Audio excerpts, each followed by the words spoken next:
इचलकरंजी शहरातील बस स्थानक परिसरात गर्दीचा फायदा घेत महिलांच्या अंगावरील दागिने चोरण्याच्या घटना वाढत असल्याचे पुन्हा एकदा समोर आले आहे.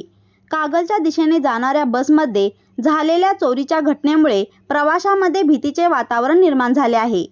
सायंकाळी सुमारे 4 वाजण्याच्या सुमारास इचलकरंजीहून हुपरी कागल मार्गावर जाणारी बस क्रमांक MH14BT 3768 कागलसाठी रवाना होत असताना प्रवाशांची मोठी गर्दी होती. याच गर्दीचा गैरफायदा घेत अज्ञात चोरट्याने महिला प्रवासी शशिकला अशोक जाते वय 50 राहणार मालगाव तालुका मिरज जिल्हा सांगली यांच्या कानातील सोन्याची रिंग हिसकावून चोरली.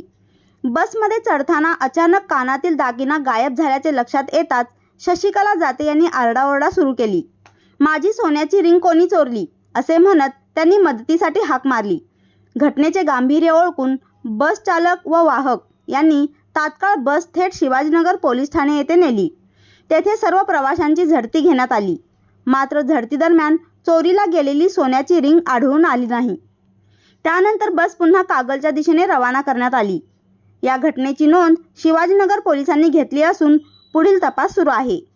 प्राथमिक तपासात परगावाहून येणाऱ्या महिलांना लक्ष्य करून अशा प्रकारच्या चोरीच्या घटना घडत असल्याची शक्यता व्यक्त करण्यात येत आहे.